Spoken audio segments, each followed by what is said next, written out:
a long shot, and I've probably strung a couple of you along through a couple of live streams. So let's see. Can anyone hear us or see us anywhere? I think we are live on YouTube now from the looks of it. I could be wrong. Yep, we're live on YouTube. Let me see if we're live on Facebook.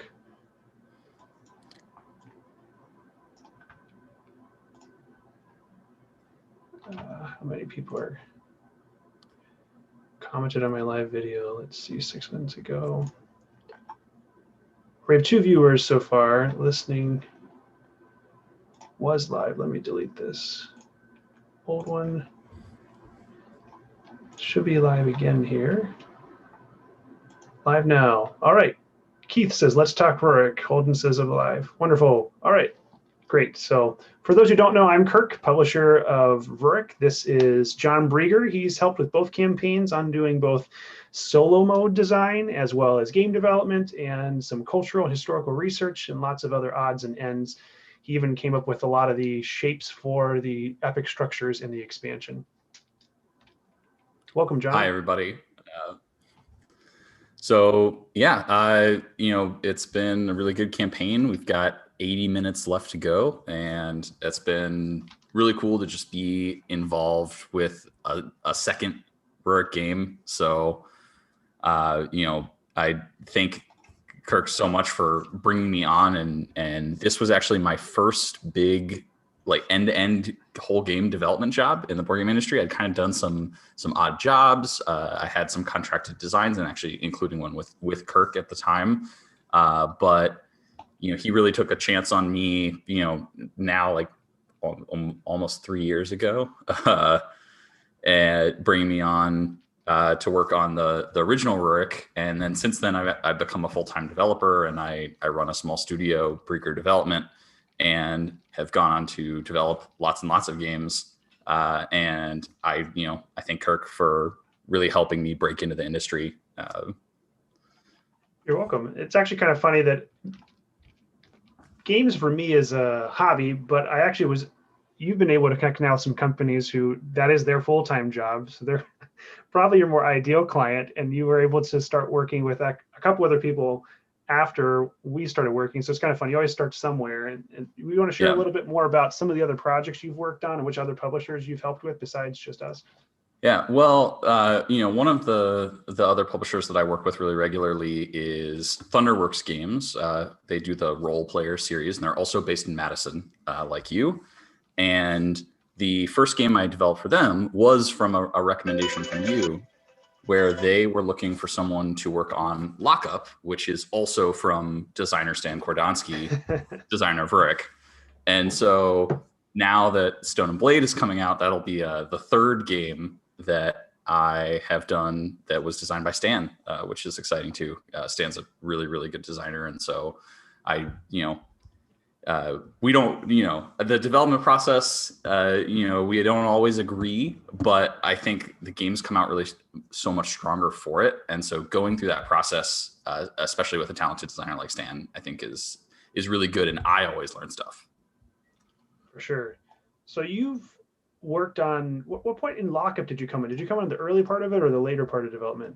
I came in pretty late on Lockup. Keith Mateka, the owner of Thunderworks Games, had already done a good chunk of development on the project, and he had been working with Stan on some updates. And so a lot of what I did there was kind of the final points balancing, a little bit on solo mode, and some on developing some of the kind of thematic connections back and forth between Lockup is set in their shared universe. Right. So I worked on the asymmetric gameplay and a couple other kind of content and Kickstarter extra type things. Sure. And I like doing that kind of thematic integration work. And that's a lot of some of the things that I really enjoyed about working on Rurik. I don't work on a lot of historical games. And so digging in on that historic research has been really, really fun working on the series. So yeah, so let's talk about that. Remind me, been a couple of years since we started working together on Rurik. What point in the development process do you remember coming in on, and like what were maybe the state of the prototype or the state of the rules, were we still having 7 columns on the strategy board when you came on board? Yes, that was something that came out of our development process. So at the time I came in, it was 100% already the theme of Rurik, Dawn of Kiev, and I had never heard of Kievan Rus. I didn't know who Vladimir the Great was. And so, I came on this project and Stan's like, here's this book. It's called Vladimir the Russian Viking. Go read it.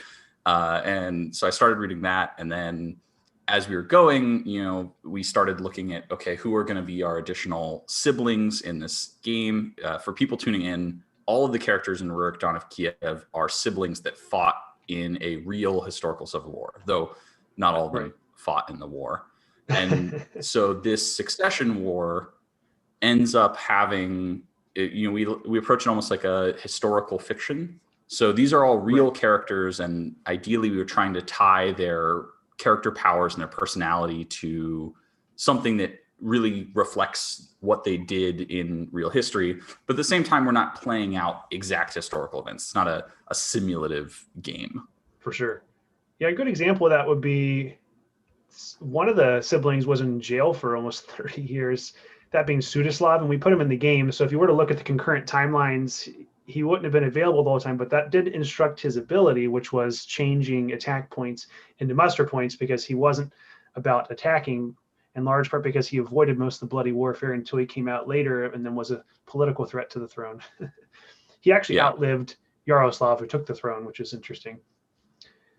Yeah, and I think that's some of what appeals to me too about having the characters be siblings, is getting to play out, what happens at the start of this war if, Boris isn't assassinated by his brother, Sviatoslav, right? Also known as the Accursed. Although it's debated if it actually was him, though, right? Isn't it? Most scholars think it was, but some people think it could have been Yaroslav. Right. So it's possible that, the brother who was kind of the criminal or the rebel was blamed unfairly for the deaths of his half brothers because he was an easy target. And a huge part of the conflict was uniting the mayors, the posadniks, and the boyars, who are the warriors, onto the side of whichever prince was trying to claim the throne. And so, slandering your opponents was just as important as leading troops on the battlefield, was just as important as, throwing these elaborate, feasts and giving bribes to get these little mayors and their small bands of armed forces onto your side. Yeah, it's interesting. Some people talk about this time period and the intrigue that went on a little bit like a historic Game of Thrones. Yeah. And I can definitely see that vibe. I'm curious from your side, when you signed this prototype from Stan, it was called, I think, the Grand Prince. Yes, how much did you know about this time period, and how did he explain that to you?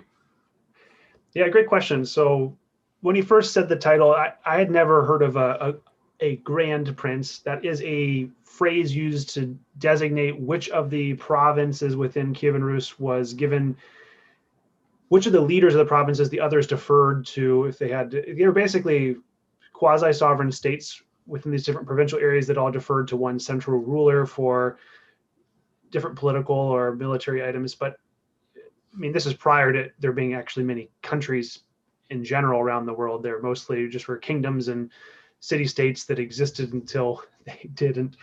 And I knew that there was some contested land that had, so the Mongols came in the 13th century, spoiler, and took over all this destroyed land. This whole kingdom, which is part of why we don't talk about it very much. Just completely took over and changed the culture and everything. So that's a later part in history. And prior to this, there was more of I knew that somehow Vikings got involved in this area and came down. And I knew that later there was an Eastern influence, and then later more of your modern Eastern European countries came to be out of this area. And I knew that it was just kind of a war-torn area from different years of things going on. But I didn't know all the specifics of this, that, or the other. And Kievan Rus, I'd heard the phrase, but I didn't know much about it. It was quite interesting though. So Stan had picked this theme because of his ancestry. And I want to be clear that it isn't that he's trying to say that he grew up in Russia. He's not trying to say that this is Russia, but if you trace your ancestry and your lineage, like my ancestry goes back to Spain and to Norway and Sweden and all sorts of places. And so through intermarriages, you have ancestors in all sorts of parts of the world. And so some of Stan's ancestry would have been in this region of the world. And so he just dug back in history to try to find interesting periods of time that had unique stories that weren't told in board games. And there were two periods in Eastern European history that stood out to him. And one of them was this period of time. And that was because of the sibling things going on with this or that or person. And there was a split rule. And so there was a lot of story that could be told, and there wasn't enough telling the story. So you got a chance to help add some more historical fiction to this area, where it's one thing if I'll pick an example. And if you get too close to the current time, everyone actually has a good understanding of what happened. So for example, World War II has been very well documented. So it's not like you can easily add a reimagining of what happened there. I mean, people do, but you go back, of course, hundreds of years, there aren't people that know all the details. So where there is some gaps, you can add some creative details there. Yeah, and actually, if you could turn on attendee screen sharing, I can share some art and talk a little bit about some of these characters. One of the things that I think was a cool opportunity for us to add was historically, the princesses didn't fight in the wars, but obviously we do have princesses of this dynasty as playable characters. And I can go ahead and screen share now. So hopefully that should be up. So, when you look at, characters like here I have Agatha, or, let's pull up Maria is another one with a really interesting story. While they weren't historically eligible to claim the throne, some of that is also we don't know as much about them because there's a single primary historical source that we use for a lot of the data about Kievan Rus, and it's called the Primary Chronicle. And the Primary Chronicle was, spoiler alert, written by men and doesn't pay very much attention to women. And so the historical record is itself incomplete. So what we know about Maria is that she was married to, and I'm going to mess up these names, I'm sure. She was married to, I think, Castromir, who was the son of Boleslav the Brave, or maybe the nephew of Boleslav the Brave, who at the time was the leader of what would become Poland. And she gets married off. She is Vladimir's daughter. And at middle of the war, the Poles enter the conflict on the side of one of her brothers. And it's likely that they wouldn't have entered this conflict without her marriage tying their claim and their lineage into the fate of Kievan Rus. And so, these are their trading partners, their economic partners, and then also they become involved in this military conflict. So, here in our kind of historical reimagining, we have her kind of leading troops in after being exiled by her brothers. And actually that's sort of the plot line now. She's available as a solo leader in the expansion. And so when you are fighting her as a solo leader, that's sort of the story behind what you're doing. For sure. Yeah, it's really interesting to think about how some of these women actually had political power that is not on the forefront, and you wouldn't even know until you really dig into behind the scenes. And it's very clear, of course, that the authors from the past didn't really want to feature women in mentioning things, but there were some powerful women at this time, and we were glad to be able to shed some light there. Maybe we can talk a little bit about Agatha, for example, since she probably is the one character that has, maybe we took more, her timeline might not align as closely with all the other characters, and we went back and forth on this one in particular. Yeah, and let me go ahead and pull I think she's Agatha Princess 2. Up. Yeah, you can see where, you peek inside the naming conventions of PieceKeeper games here on our screen share. So, and for reference, if you're tuning in, the timeline for the events of this game are the early 11th century. And so we are in Kievan Rus, most of which becomes Ukraine, Belarus, and Proto-Russia. in the end. And so we're around 1015-ish is when Vladimir the Great dies, and his various children who he has foolishly set up as the governors of their own cities with their own armies decide, well, I could be the Grand Prince. And so Agatha is interesting because we really don't know very much about her, other than, you know, she is sort of a half sibling to a lot of the other combatants in this conflict.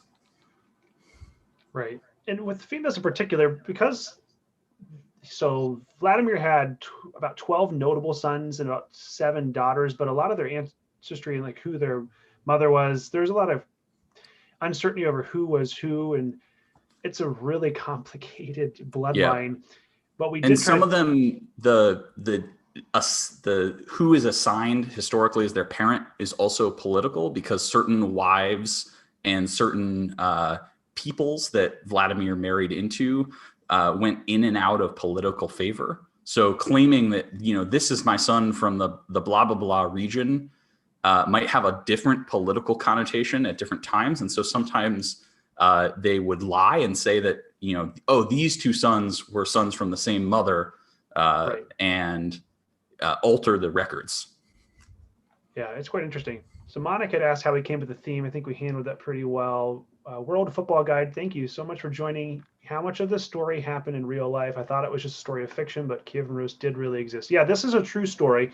So Vladimir the Great died in 1015, and as with a lot of leaders, sometimes when they die, there's a power vacuum, and sometimes it's just all-out bloody war. In this case, the way it went was more a matter of intrigue and trying to win over the hearts of the people. So that's a big factor in the gameplay, and that's why a lot of the mechanics in the game are not all-out war. It's not a blood rage, but what we get to do is talk about people remembering what happened in your best of times, and they have a rose-colored glass remembrance of you. And so that's what factors in with the claim board, where you don't lose the progress and what you've done before, and the deed cards, just things that you've done or remembered. So a lot of these people, so for example, Gleb and Boris are both canonized as saints, and they didn't, it's interesting when people get made saints for whatever reasons. They were made saints because they were killed.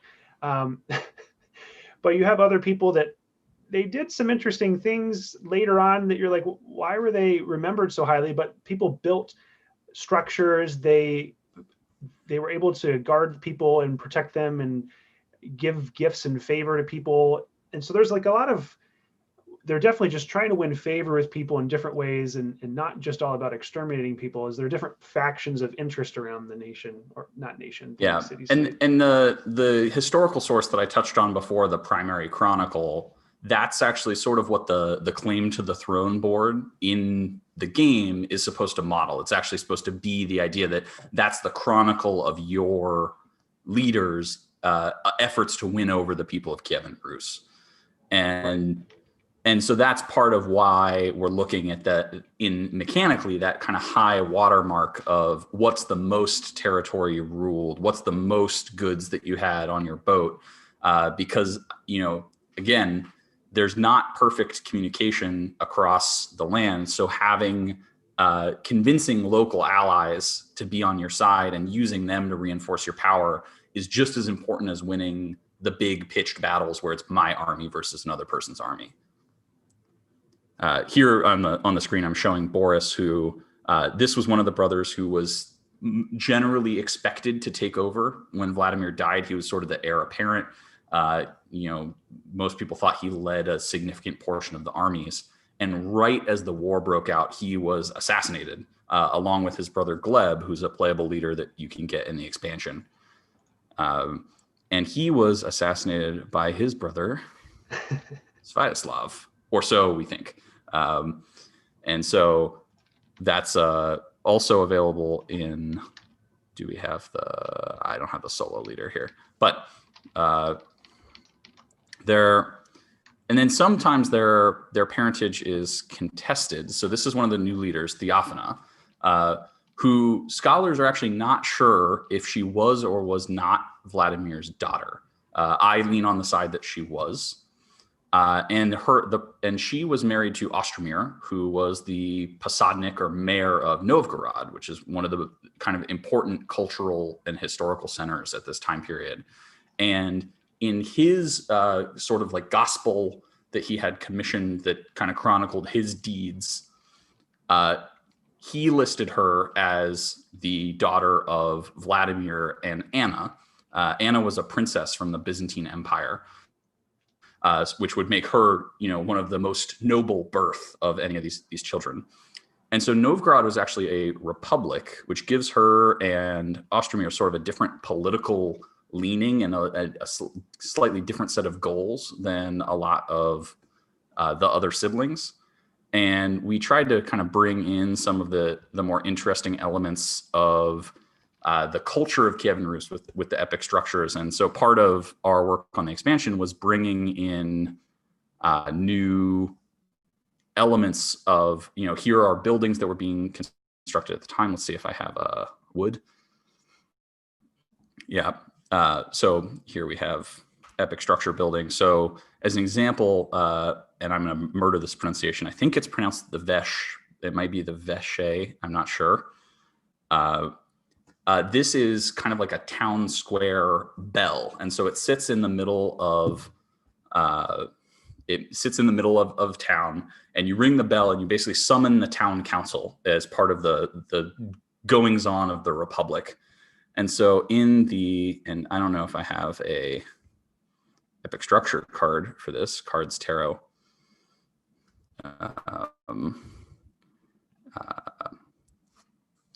So we try to actually link that mechanically to what's happening in this card when you build this epic structure. So when you go to the Vesh, you can put a troop from your supply onto it and say, like, I'm going to send this person to go participate in the council. And because you're participating in the political council, you get a scheme card.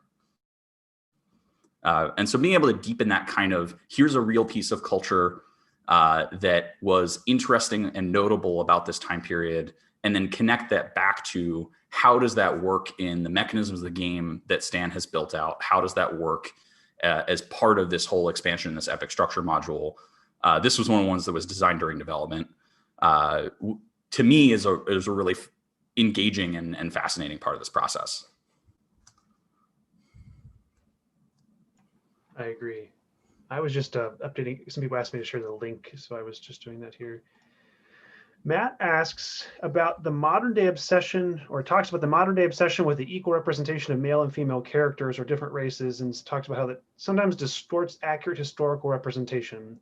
He says it's cool to include a historical reference sheet in your game that explains the significance of people represented. In that way, we are assured more accuracy than a movie or film may present. Mac Gertz games are great for this. It's tricky because, so on one hand, right, we have a historical game with historical characters, all of whom specifically are siblings, right? And so, that has, an unavoidable fact, right, that this is an all-white cast of characters. But it's also, we talked about the bias in the historical record in terms of ignoring or not recording the deeds of women during this time period.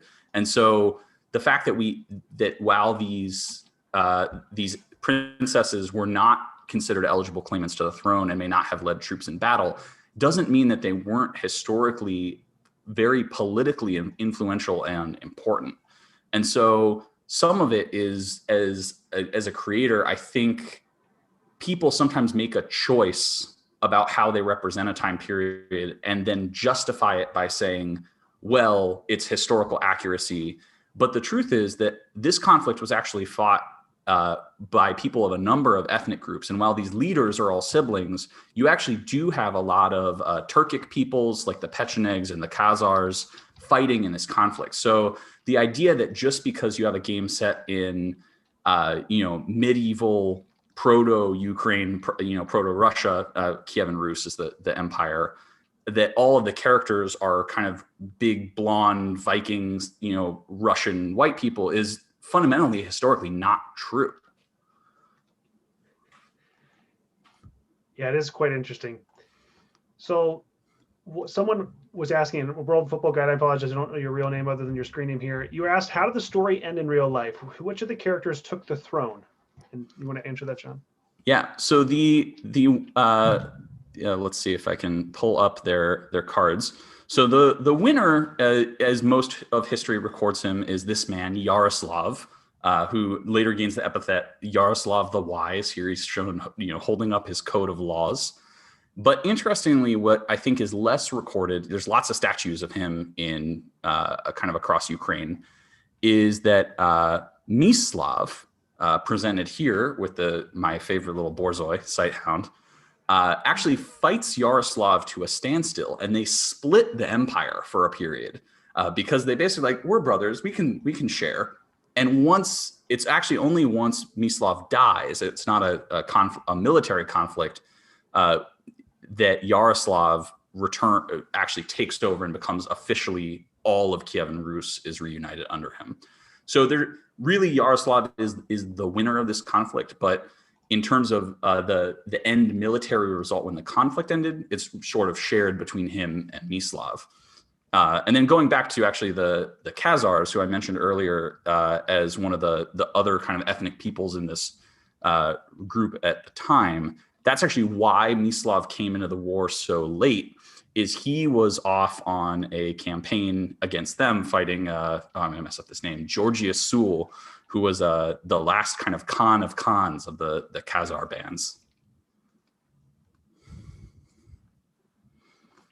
Thanks for sharing there. So let's see. What about the book you're talking about? There's a book to explain this conflict between the siblings, and that was referring to the Primary Chronicle is what it's called. Yeah. So the Primary Chronicle is the original sort of primary historic source. And again, that's what is being sort of modeled by that claim to the throne board, which, let's see, we have that claim to the throne board artwork. Nope. All right. It's here. I'm just bad at navigating these things. So the Primary Chronicle is the original primary historical source, and there are translations of it into English. And I do not speak Russian. Stan does. There's also some more modern scholarship and nonfiction works. I read some scholarly papers about sort of the combatants and military strength and how wars were waged at the time. And I read a book that Stan had recommended called Vladimir the Russian Viking, which is more of a sort of nonfiction, it's not a academic text. It's really just a way to learn about Vladimir the Great and his empire. And that's the father of the characters in this game. And he was he himself is a really interesting character and was responsible for a lot of the Christianization of Kievan Rus. And that's actually one of the things that in this game, there's a whole building that's about building churches and converting people. In the new expansion, we have the pagans as one of the rebel factions that are available. And so at the time, the majority of these peoples were various kind of Norse pagan religions. And it's Vladimir's influence in Christianizing Kievan Rus that's responsible for a lot of what we now think of as kind of the foundations of Eastern Orthodoxy.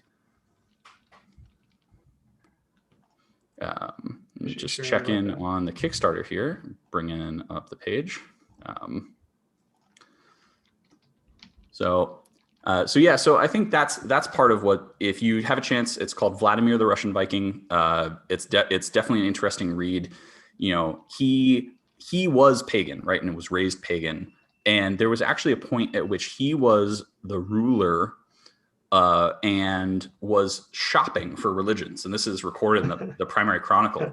And he meets with emissaries of, I think the Ottomans or maybe a proto-Ottoman group to look at converting to Islam. And ultimately, it's the influence of the Byzantine Empire and ultimately his wife, Anna, that drive his conversion to Christianity.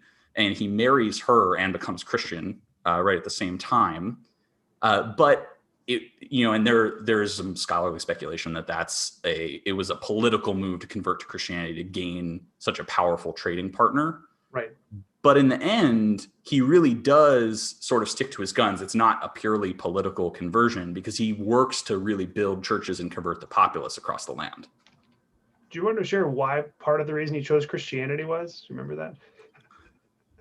Oh God, I want to say that it was something about the Islamic delegation was just like, you can't do this, you can't do that, and he's like, oh, that sounds like no fun.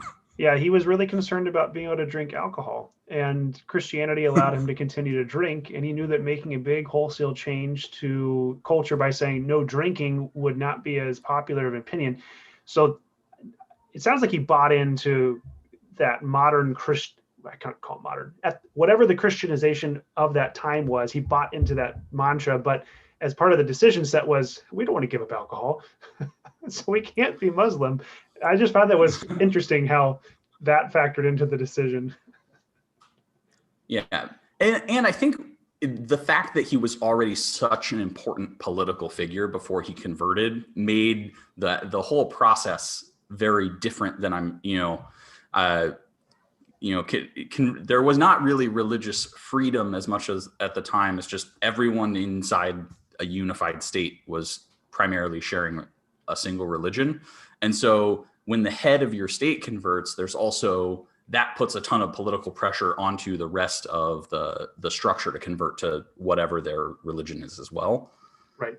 So I have the Stoneblade Kickstarter up. We got 50 minutes to go. Thank you, everyone. We got almost 3,000 backers. Do you think we're gonna top 3,000? I considered making the final goal 3,000, but I figured it'd be easier to get 210 than the 3,000. So that's why I did that. That'd be a pretty awesome number if we hit that. World Football Guide. There is quite a bit of history listed in the game book. There are some people who've said they wished we made a lot more history in there, and it's tricky. We didn't want this to be a truly historical game of like, these are all the facts that happen. What we try to do is just list enough to, like, there's quite a bit in there, but some people want games more like, what's a good example? Nevsky is another Kievan Rus game about the war between the Germanic Teutonic Knights and Novgorod. And it also looks at, I think it's set about 40 years after this conflict, but looks at this time period in a much more detailed historical simulative sense. So we do want to shine light on a period of history. We don't want to be the authoritative source on what did happen. There is a lot of controversy in this area of the world related to their culture and who owned what, when, why. But what we're trying to do is be as true to the 11th century perspective as we can find with information there, and point people in the direction so they can learn more about an underused and underappreciated time in this region. Yeah. And I think hopefully the care that Stan and Kirk and I have put into even just these little things. I used the example of the Vesh earlier, of finding moments from the real history to include, even if there isn't a huge paragraph of flavor text that talks about why is this an important structure, what was this politically at the time, Right. Those are cool windows for players to be able to have a thematic experience that is true to history without even necessarily feeling like they're being browbeaten with an educational simulation. This is just part of the game, and it does something interesting, and it has cool ramifications on the actual gameplay itself, which part of what we haven't really talked about is the actual gameplay development of Rurik. We'll do in a minute. Do you want to pull up the rulebook really quick from our website just to kind of show where some of the parts in the rulebook are related to the theme? If you just go to PieceKeeperGames.com. Yeah. So we go to PieceKeeperGames.com. You can see the awesome banner there at the top. That's really what I wanted to show off. You can click on Games on the left, top left, and click on Rurik. And then at the bottom of the page, there's a link to the Rules rulebook. PDF English. And everyone, go to PieceKeeperGames.com and sign up for Kirk's newsletter. That's the real key. So yeah, so Kirk has these gray boxes here that are sort of scattered throughout the rulebook that have historical notes. Yeah, all the dark gray ones. And there's 12 pages in the rulebook. There's several pages just for solo mode, and most pages there is a historical blurb. So there was a, and in the draft of the new rulebook, is it'll take a little while to load. So here you can see we're talking about the goods and why we chose the fact that we people were asking about why honey. We have these kind of standard you have ore, you have wood, you have fish, and then we have honey. But honey was actually a very important export from the region, especially in their trade with the Byzantine Empire. For sure, they were one of the only known nations or city-states at the time that was exporting honey. That was a kind of a precious commodity. Yeah. But as a contrast, for example, something that's not particularly historical, we have this map and we've assigned goods to each region, but these are not necessarily the key or most important good that was produced out of these regions. This was assigned based on game balance and our goals from a standpoint of we want a certain distribution of goods in the game. We don't want adjacent clusters of territories that have the same good type. And so, Kiev is not a noted timber region during the time period. It's just, that's what we wanted to assign there. Sure. Yeah, let's start to make a move towards talking about mechanics. One final thing to talk about, is there some flavor text in the expansion rulebook or on the new building cards? And yes, we will have more flavor text and we'll continue to flesh that out. It's kind of one of the most fun parts. There are some people that are from Ukraine that have submitted some interesting information to me too, and I'll continue to ask people for what tidbits they think I should highlight. If you do know something or you're very familiar with the time period or the region and you want to contribute some ideas that would be fun to tie into what's in the game, happy to work collaboratively to feature those items too.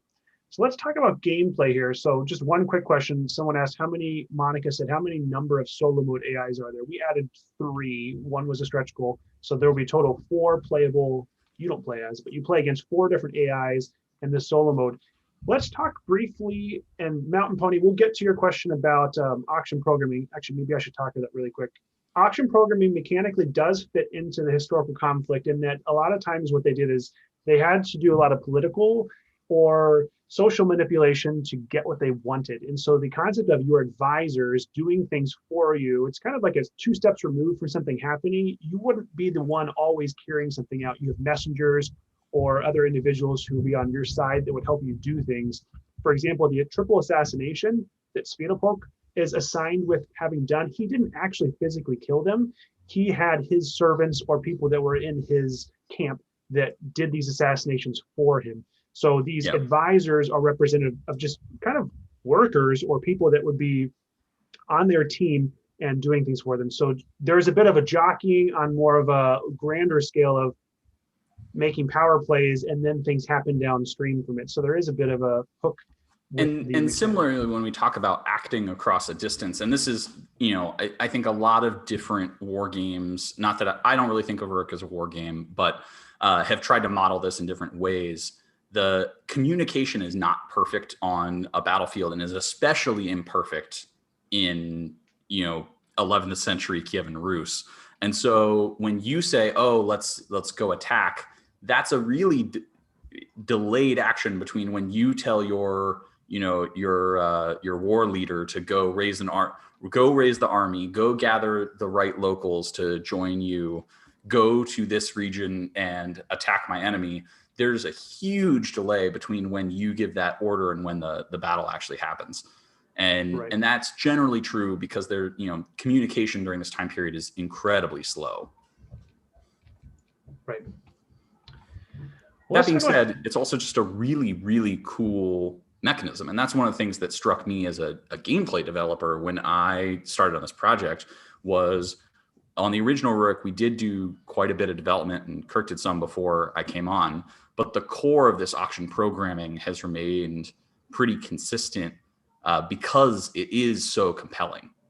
Right. Let's talk about the development of the auction programming a bit, and then we'll move to talk about solo mode. So we alluded at the very start of the stream to when you came on the project, there were actually 7 columns on the strategy board. Yes, that's right. There were 7. You want to talk about that and what we did? Yeah. So originally the 7th column here was claim a deed, and the deeds are cards that represent certain accomplishments of your leader. And they'll have something like Great Feast, and you would pay, honey and fish and a troop and some coins, and you would get some reward. And so there was a market of these cards, and you would program to take one of these actions. One of these columns would let you claim that deed. But one of the things that I was seeing as a developer was we were sort of at our limit in terms of the number of actions people could keep in their head from a programming perspective. So the number of advisors at this point had been locked. So we have 1, 2, 2, 3, 4, 5 in a 2-player game, and then less at the higher player counts, you cut the 3 advisor. And so having 6 actions to think about in sequence, people really couldn't add a 7th one. But we weren't seeing as much competition on the auction part of the auction programming as we wanted. And so we didn't actually change the number of action spaces in these columns at all, but cutting the 7th column from the deeds suddenly tightened up the auction for all of the other elements of the game and made getting the right muster, the right move, the right build much, much tighter of a race, and led players making these really interesting bribing decisions, partly because they weren't able to spread their advisors out over 7 different actions. And so we moved that to an end of round sort of draft where you just pick a deed. The other thing is that selecting your deed wasn't really a competition in the same way some of these other things were, because often the deeds are very divergent in what they require. And so a deed that's really good for me might be really terrible for you. And so, I think that's true generally in auction games. And actually what's interesting is Lockup is also an auction game, is also designed by Stan Kordonsky, had a similar development phase in which there was another room, the guard room, that was actually cut out of that game for similar reasons, to increase the competition in the remaining spaces. This bribing and interaction of the action programming mechanism sort of directly led into how we did some of the solo mode bidding too, because what I think is interesting about this game is, in a lot of worker placement games, the way that you resolve the spot is the interesting element of the strategy. How I sequence my actions and how I resolve them, and what's my strategy and what actions I take and when. And what I love about the auction programming system in Rurik is how I take those actions and how I actually bid, and my order of bidding, and how I bribe and how I use my advisors on the board, even before I've changed anything on that main game board during action resolution, is a huge component of the strategy. And so you have 2 layers of interaction there. You have the interaction that's on the map and the interaction that's on the strategy board. For sure. Yeah, it was interesting though. Once we did make the changes that we made, we didn't make that many more changes to the strategy board. It's been fairly consistent. There were a few cost changes. We had to balance it for the 1 to 2 player side, but it's been a pretty solid mechanic even from the beginning when I first signed the game.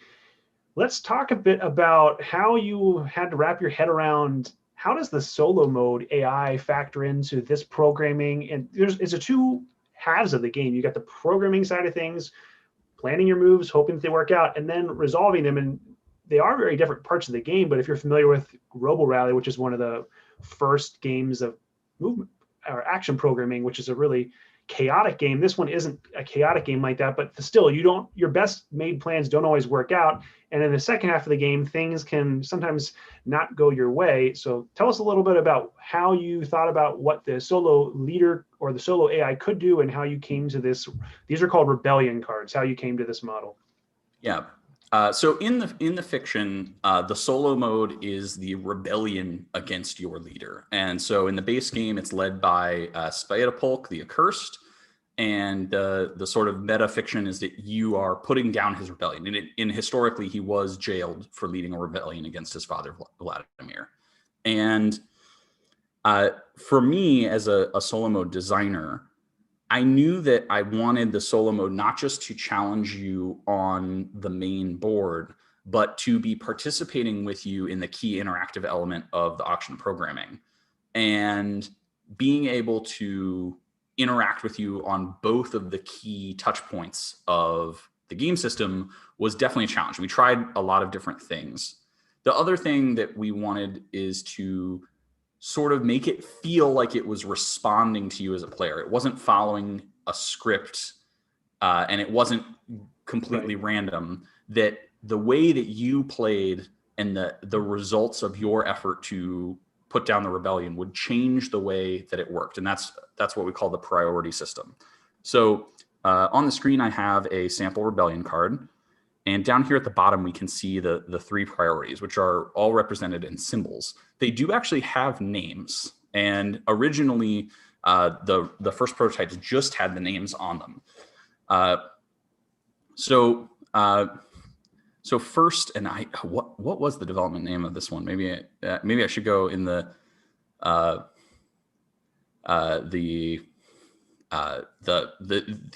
backwards one. So this is enforced dominance is here in this tax that one's card. Gather support. Okay, yeah. So we have enforced dominance, gather support, and this was. And that one's enforced dominance. So the middle one is build structures, basically. There's another word for it. Let me look it up. Yeah, but thematically, this one represents expanding the rule of the rebellion.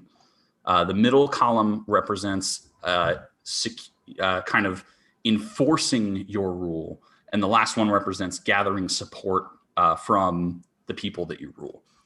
And so at the end of each round, the rebellion's priority will actually shift depending on what tracks the player is ahead on and what tracks the rebellion is ahead on, and is going to adopt a sort of human-like strategy in terms of if it's balled up tightly in a few regions, it's likely going to shift here to the let's spread out and attack the player mode. Whereas if it has secured its rule, it's going to start trying to gather support very heavily. And if it's in regions but hasn't necessarily secured its rule, it's going to go into this middle column where it's going to be executing a lot of build and attack actions. And these vertical lines here are bidding programs. So we actually start at the bottom, and this is the first bid it's going to make on the strategy board. And then we slowly reveal this one bid at a time. So when you are a player playing against the bot, it does feel in a lot of ways like bidding against another human player, because you're going to make an advisor bid, then they're going to make an advisor bid. It may be indicated with a coin here that will show, hey, it's going to try to bribe over you if you're there. And that gradual reveal of the line, each of these rebellion cards is actually 3 full sets of bids, is part of what makes the AI interaction feel a lot like playing against a player interaction on that strategy board. And these bid patterns are not random. They were constructed very specifically to emulate. They're all pretty unique too. They're all unique to emulate the lines of play that players really went for. And some of them are actually recorded patterns out of 2-player games during playtesting. I would just note the bid patterns that players made, and some of them I invented on the spot once we had our kind of core variations. And they also have to have this unusual property of, here is the 3 piece, which I've noted with the star. And something that's important is this piece doesn't unlock until the 4th round of the game. So the patterns also have to function if they are in round 1, when neither the 2-star or the 3-star are in them, or if they're in round 4. And so some of actually where those pieces appear and what that action is will change kind of the tenor of the resolution. Because remember that this is the order they bid in, 2, 4, 1, 3, 5, 2, that they're going to resolve in numeric order. So 3 is going to be that 3rd action.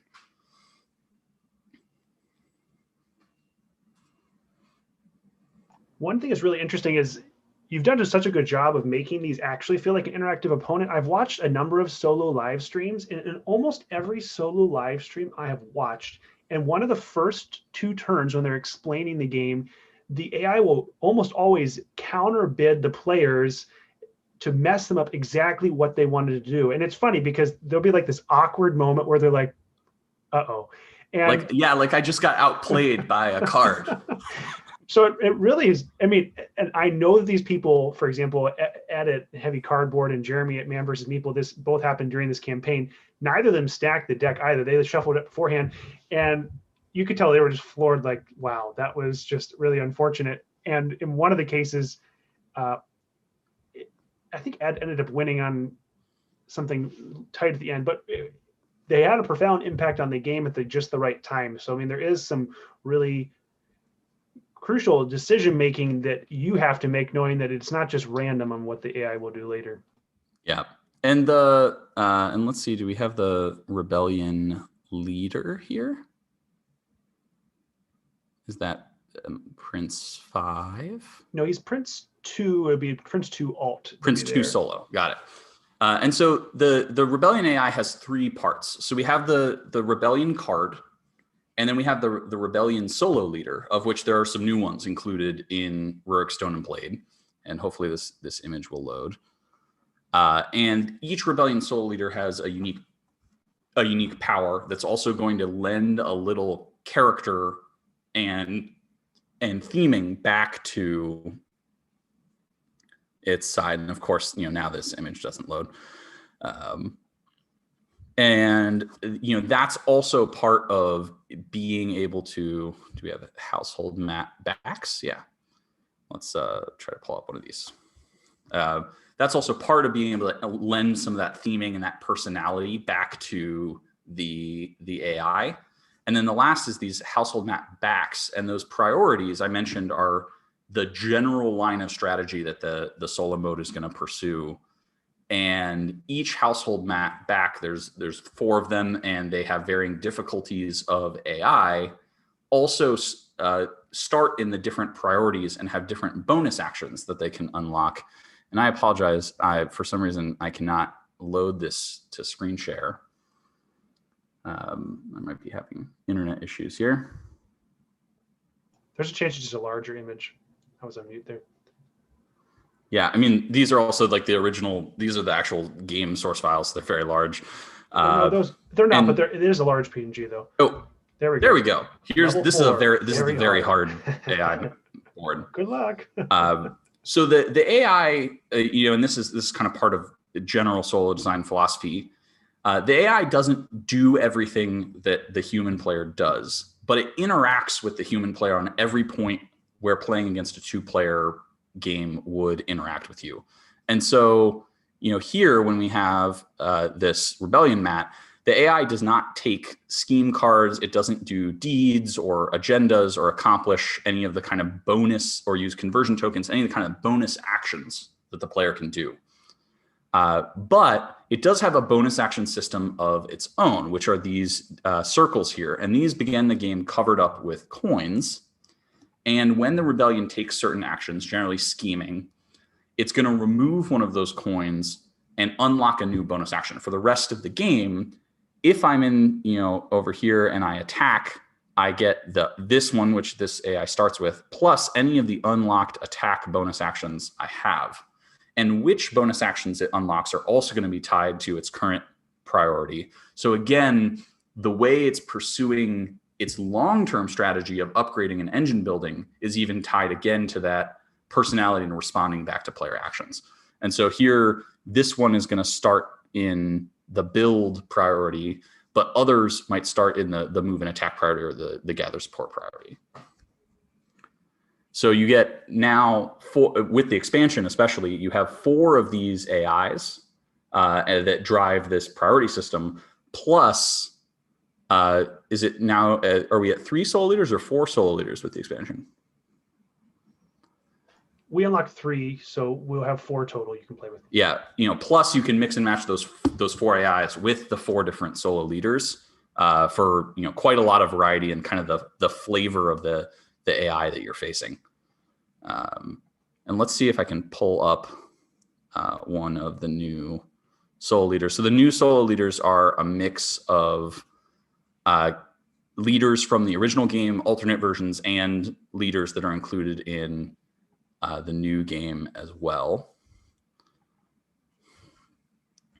And so here's, for example, the solo version of Maria. And so, here in solo mode, we've imagined sort of a historical fiction where Maria has returned back from Poland, and she is out for revenge against her brothers. And so every time she's going to build, she's also going to attack you. And then at the end of each round, she's going to pop up somewhere new.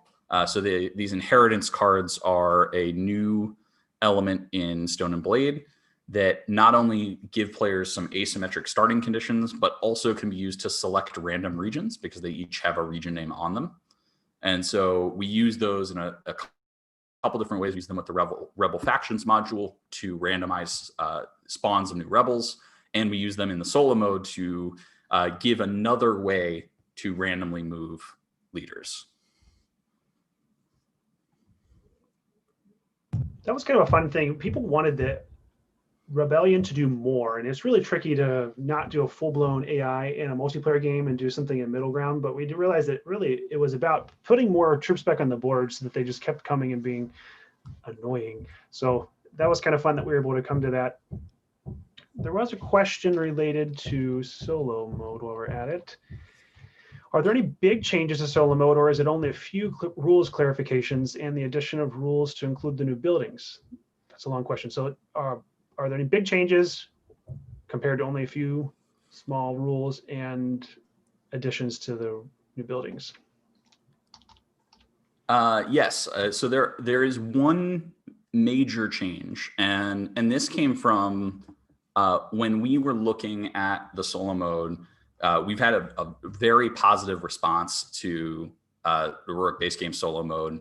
And when Kirk had asked me to come on to look at how do we integrate the expansion content, one of the things I messaged him is, I've been really thinking, and I wonder if we could make it even faster to learn the actions for the solo player and faster to resolve those actions. So when it's time, that bidding system that I showed earlier with the cards is very clean to resolve. But when it comes time to take the actions, right? How does the solo player attack? How does the solo player build? We found that there was a little too much check, or not necessarily too much, but we had an opportunity to reduce the amount of times that players had to check and sort of loop through a set of conditions to resolve a solo, especially build and tax. And so in the game, it is more expensive for a player to build in a region that they don't rule than to build in a region they rule. So it costs 2 build points to build where you don't rule and 1 build point to build where you rule. And in the base solo mode for Rurik Dawn of Kiev, the AI also follows that restriction. In the expansion, we gave the players a lot of new tools and ways to score points and ways to power up bonus actions, new conversion tokens, new inheritance powers. And so we had the opportunity to sort of desync the AI a little bit from the way the player took actions in terms of rule and not rule. So now if you are playing with the Stone and Blade AI, which I think we're calling the solo mode 1.5 or solo mode 2. Yeah, 1.5. Because it's not like a true everything changes. It was more of a streamlining of things. Yeah. The one major change other than integrating the new content is that the AI always pays 1 build point to build and always pays 1 tax point to tax. And as a player, if you play both solo modes, you will notice it is much faster to take the AI's turns in the new solo mode. And so that was something that I viewed as a big win, because when I think about what I want the solo player to experience, I want them to engage in the strategy level of the game. How do I advance my goals? How do I stop the AI from doing what I think they're trying to do? And less about dealing with the minutia of resolving the AI's actions correctly. Beyond that, other updates in the solo mode obviously include incorporating the new content. How does the AI interact with epic structures? How does the AI capture? How does the AI build the new buildings? And the AI, part of the reasons we included just a full set of rules. So in Stone and Blade, there's a full AI rule set. And so you don't have to learn the base one and then learn the changes. You can just follow the full guidelines that are included in Stone and Blade. And we put it in a separate rule book too to make it easier. In a perfect world, maybe I would have found a way to make the base game rulebook be two separate things. When you're making large pages and you have to do 4 pages in a spread, it didn't quite work out. But in a smaller rulebook, and I mean smaller as in the size of the box of Stone and Blade is smaller, there's a little bit easier to subdivide pages. So that'll be a little easier to work with for anyone playing solo mode. Wanted to make sure we just asked a quick sanity check for people. There were a couple people that have, I'm taking a quick pause here. A couple people had commented they were maybe not as interested in screen printing on the buildings. In my experience playing board games, I generally think more people than not think screen printing is cool and they like it better than stickers on wood pieces. I just want a sanity check. If you're watching here, would you rather have screen printing on these buildings, nothing, or stickers? And the reason you might say nothing is, well, what about the player pieces? They're not going to look as epic. Well, that's exactly the point. The point of epic structures, we thought that adding these screen printing makes them actually look more epic, and they stand out as they're not your own. You build them and they sit there. And the rebel camp is also something you really actually need to pay attention to on the board. So making sure it's really clear that you see that when it's dark as a black building, this is true even the rebels, sometimes they do, your mind can sometimes avoid a dark color. So adding a contrast there draws attention to it. So just let us know in the comments, do you think that screen printing, nothing, or stickers is better? I thought people would think screen printing on these is awesome and something preferable, but I could be wrong. Be helpful to know. Screen printing is fantastic. Monica says screen printing over stickers. Facebook is a little delayed. There we go. Matt says screen printing for sure. Okay. I didn't want to, everyone has personal taste. I get that. And there's no wrong answer to this. I just thought that maybe a lot more people than not would appreciate this. Sounds good. All right. Thanks for the confirmation there. Sometimes when you're doing things on the fly, last minute in a vacuum, it's just good to have people confirm that you're not crazy. I mean, I am crazy, but not exactly always crazy.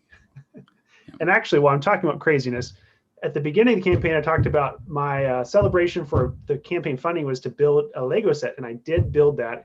And Nighthawk, this is for you. You said to show this off after I built it. So I did want to make sure that I got a chance to show this before the end of the campaign. Oh, wait, sorry. Go ahead and pull it back up onto the camera. I was screen sharing while it was up, so I want to make sure it's nice and big.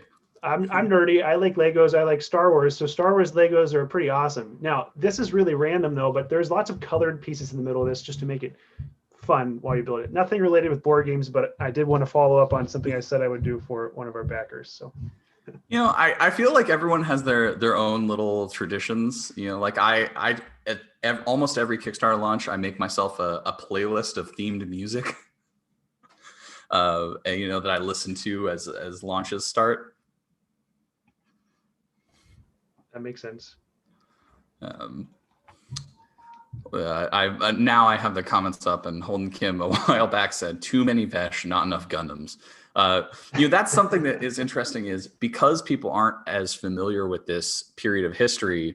You know, Holden obviously is. He's a friend of Stan's and has play tested this game, I think, from its infancy.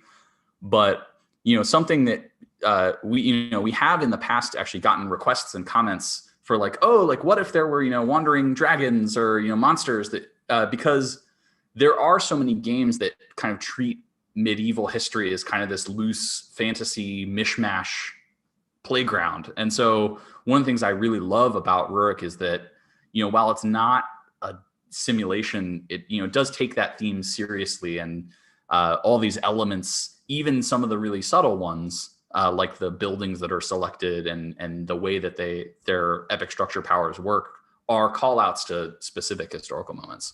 When we got 16 minutes to go and we're at 209,533. Sorry. That's going to be a photo finish here. Yeah. Let me make sure that if anyone said questions, you want to submit them. Thanks, Sean, for confirming screen printing. Thanks of it. There's a second Matt who said, Matt Messina, who said screen printing.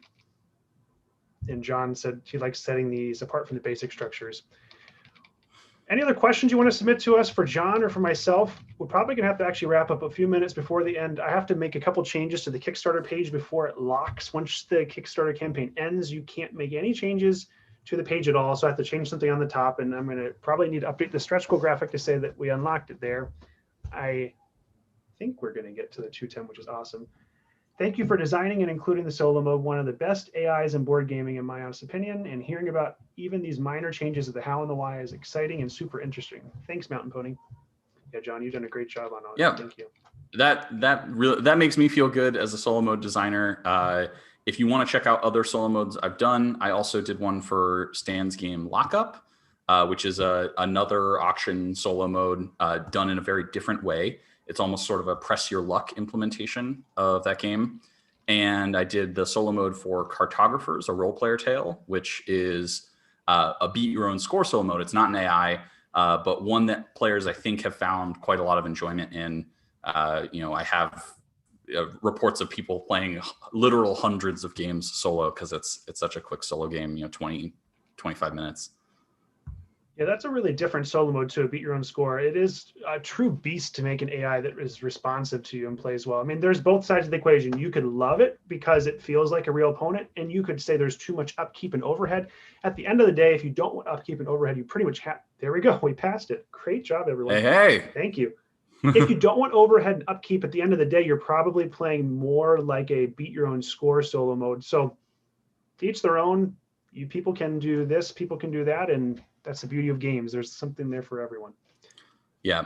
And as a player, I prefer responsive AIs. And so in terms of all the solo modes I've done, Rurik is the one I think that is the most responsive and behaves the most like a real player. And so that's something that I was really looking forward to and pushed a lot during the development. There's always this interesting tension. This is something, Kirk and I were talking about on the Stone and Blade solo mode of how much does it behave like a real player to the player versus can it do everything that a player can do? And so generally what we tried is the way that it touches you as a player get all of the tools of the expansion, you get all the new toys to play with. And it tries to interact as much like a real player could interact with you as possible, but it doesn't necessarily need to use every single element of every component because the goal is to give players the same emotional experience and the same strategic experience as playing against a human opponent, or sometimes a little different one. For sure. Well, I think it's pretty clear we're going to stay above 210 for unlocking it. Thank you all so much. There was a question again. World Football Guide, no, there isn't really fantasy in this game. We did make a fantasy cover to start with because I thought it'd be cool and realized that wasn't going to treat the culture in the best way we wanted to. So you can actually probably dig through old PieceKeeper Games posts online and find what was basically the Minas Tirith cover. The Minas Tirith cover. It's an awesome cover, but we completely redid it to be appropriate for the time period, and I think the game is much better for it to keep the focus on. Let's just try to shine light on history, the way that history, as we understand it, happened, and let people go from there with their imaginations. Will there be a chance to promote the game and expansion given the current state of society? I'm assuming, Monica, you mean at conventions, and if so, yeah, at some time. I don't know when that will happen.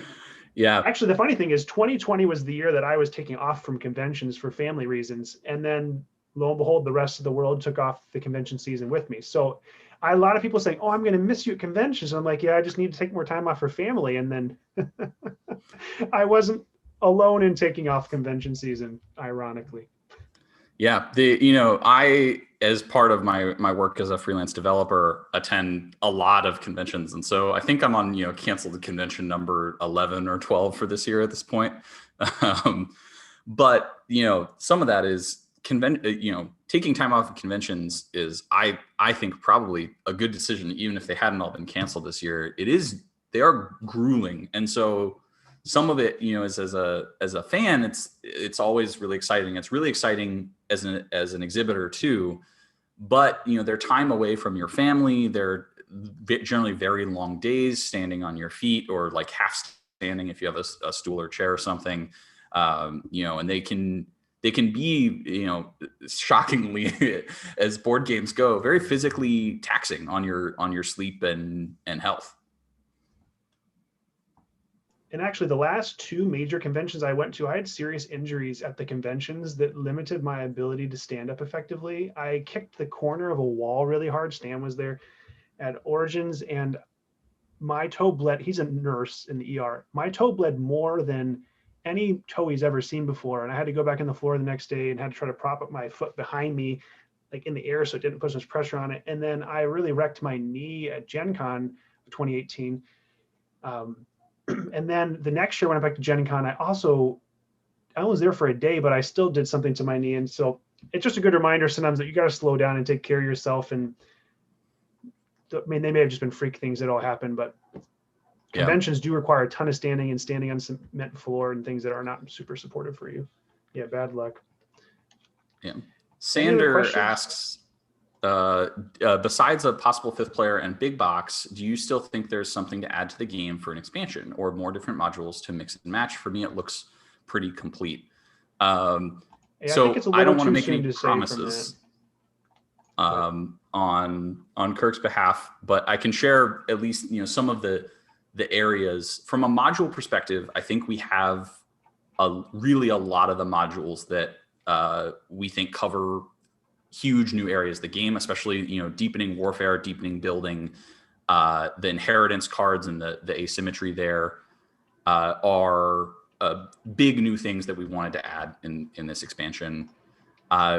One of the things that I think is interesting to explore historically, and I don't want to promise that this is something that PieceKeeper would ever do, but from my perspective as a developer, is the fall of Kiev. So we have Rurik, Dawn of Kiev, and about 300, 200, 80 years later-ish, maybe a little more, the Mongols invade, the Golden Horde. And that's when this entire beautiful empire comes crashing down. And so from a historical and a gameplay perspective, potentially I think there is opportunity to do some very interesting things with incorporating either an AI or a one versus many element into the main game and having the Mongol horde invade and destroy Kiev. I do think that's something that I'm not saying that that's what we would do, but that is to me, a really interesting space that also fits this history. Mongol society and warfare is super fascinating.